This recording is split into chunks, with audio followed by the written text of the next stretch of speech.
আমার সকল বন্ধুদেরকে জানাই সুপ্রভাত। আজকের দিনটি এখান থেকেই শুরু করছি। আজ হচ্ছে আশ্বিন মাসের শেষ দিন।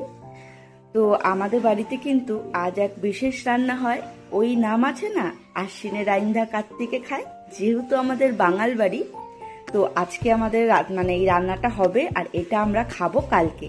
তো এই রান্নার জন্য আমাদের কি কি লাগছে সেটাই আজকে তোমাদের সাথে শেয়ার করব। সব কিছুরই প্রস্তুতি করে নিয়েছি আগে থাকতে, এখন ভাবলাম আমার বন্ধুদেরকে দেখিয়ে দিই। সবার ফার্স্টে লাগছে এই যে মটর ডাল। এই ডালটা দিয়ে এই সবজিগুলো সব রান্না হবে।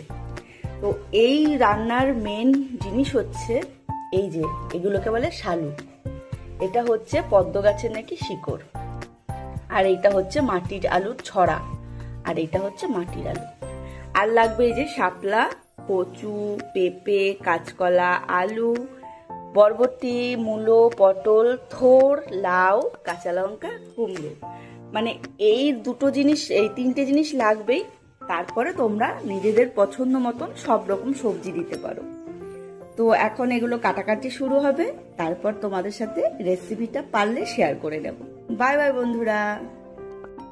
এই রান্নায় আরো দুটো জিনিস লাগবে, সেটা দেখাতে ভুলে গেছিলাম। এক হচ্ছে এই যে কাঁচা হলুদ, আর এক হচ্ছে এই কাঁচা তেঁতুল।